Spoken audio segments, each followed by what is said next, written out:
Alors, bonjour tout le monde, ici Danny Murray pour un autre petit cours de bourse. Aujourd'hui, nous allons regarder un des détails les plus importants à la bourse pour faire des bonnes transactions et une des choses, un des secrets, je pourrais dire, les mieux gardés à la bourse puisque peu de gens en parlent et peu de gens le prennent en considération.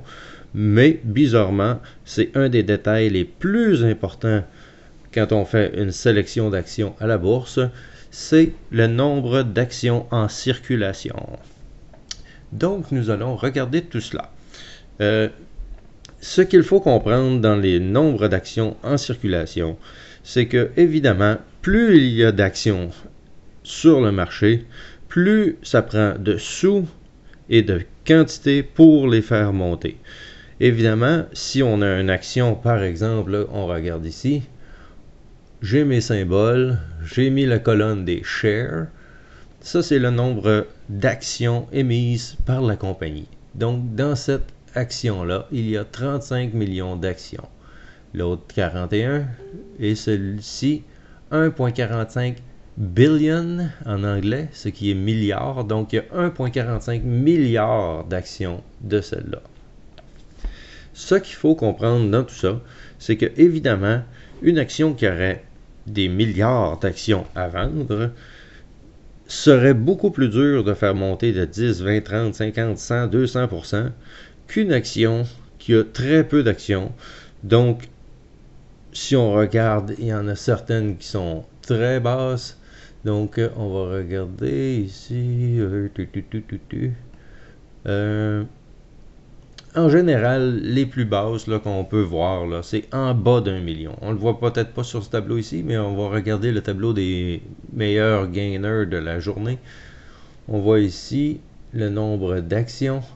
Donc 29 millions, c'est quand même pas si mal. En général, les actions qui bougent le plus, c'est 20 millions d'actions en circulation, comparativement à certaines qui sont à 100 millions et tout ça. Évidemment, on commence à 20 millions à avoir beaucoup d'actions. Et en bas de ça, c'est extrêmement volatile. Et ça peut aller jusqu'à 1 million ou 2 millions. Et dans ces cas-là, par exemple, vous pouvez prendre une action à 1 dollar ou à 2 dollars et elle peut monter facilement de 1, 2, 3 dollars, 4, 5 dollars dans la semaine. Des choses comme ça.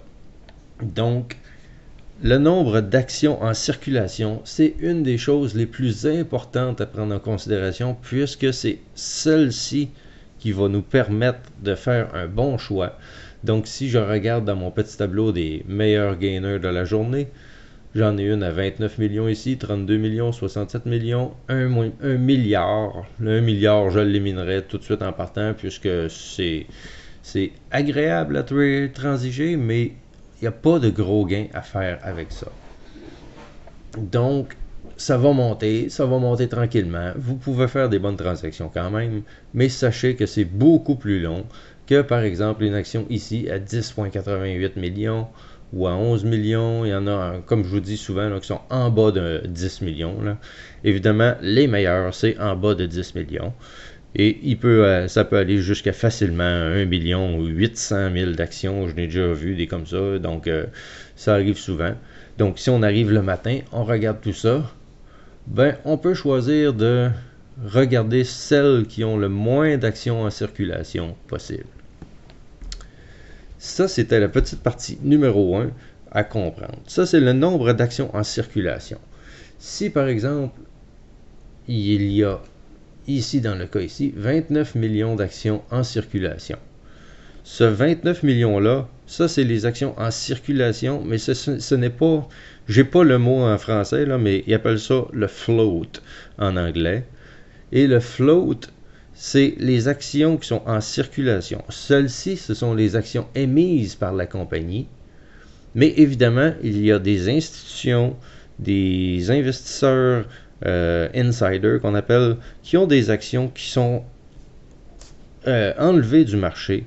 Donc, ce chiffre-là est approximatif, mais évidemment, on enlève les actions qui sont en circulation. Donc, celles qui n'ont pas été achetées par des banques. Par exemple, dans cette action-là, on pourrait dire qu'il y a 29 millions d'actions en circulation, mais il y en a 6 millions qui sont appartenus par les banques et 3 millions par des particuliers, des insiders, des choses comme ça qui n'ont pas le droit de vendre automatiquement comme ils veulent.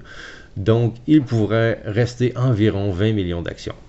Pour savoir exactement où trouver ça, moi je l'ai sur mon logiciel, mais il me donne juste le nombre d'actions en circulation. Donc, si on regarde, on peut aller sur Internet. On va aller faire une petite recherche sur Yahoo Finance. On écrit Yahoo Finance.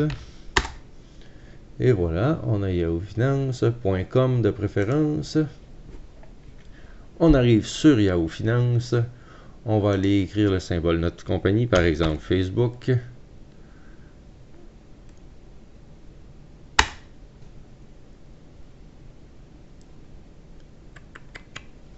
Patientons. Bon, on va y arriver. Donc, on arrive ici. Quand on vient de trouver notre symbole Facebook, on va aller dans Statistiques. Et on arrive dans le tableau des statistiques. Et ici, on voit un petit peu plus bas, on a Share Outstanding et le Float. Donc, il y a 2,36 milliards d'actions sur Facebook. Et il y a 2,33 milliards d'actions en circulation, le Float. Donc, qui sont évidemment vraiment sur le marché. Là. Le float, c'est les actions en circulation moins les actions qui sont pas en circulation, donc ça donne le float.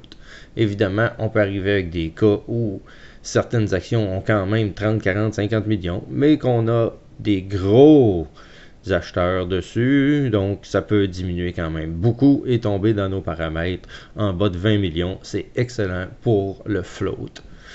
Donc, à garder en considération quand vous choisissez vos stocks, c'est vraiment une des choses les primordiales à la bourse, puisque souvent vous allez embarquer dans une action et vous allez vous dire pourquoi toutes les fois que j'achète une action, elle ne monte pas et l'autre que j'ai pas pris à côté va me mettre à monter en fou et on a manqué ce mouvement-là. Ben, c'est ça la raison exacte. Souvent, c'est le nombre d'actions sur la bourse, sur le marché, qui sont prêts à être achetées et revendues. Puisque vous n'avez pas porté attention à ce détail très important, ben, vous embarquez dans celle qui a le plus d'actions et qui est le plus difficile à faire monter, et vous regardez l'autre monter sans vous, puisque vous ne l'avez pas acheté, mais c'est un low float, et souvent, elle peut monter à des... faire comme je vous explique souvent des supernovas à partir de 1$, monter à 7$, à 8$, des choses comme ça.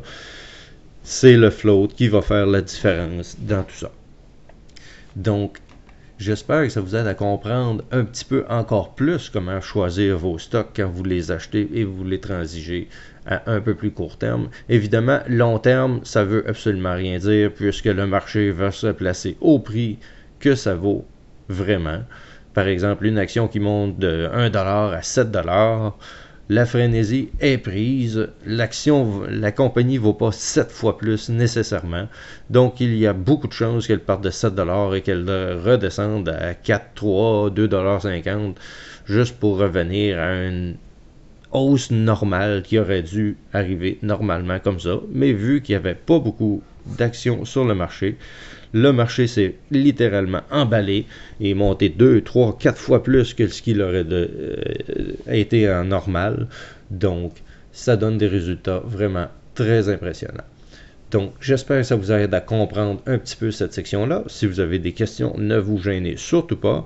Si vous aimez tout cela, évidemment, vous pouvez liker la vidéo, vous abonner à ma chaîne et plein d'autres vidéos comme celle-ci viendront très bientôt et je vous aussi conseille de poursuivre votre formation en trading en cliquant sur les liens ici pour que, évidemment, vous puissiez en savoir un peu plus sur la bourse et être capable éventuellement de faire des millions avec moi. Je vous remercie beaucoup et on se reparle bientôt dans une prochaine vidéo.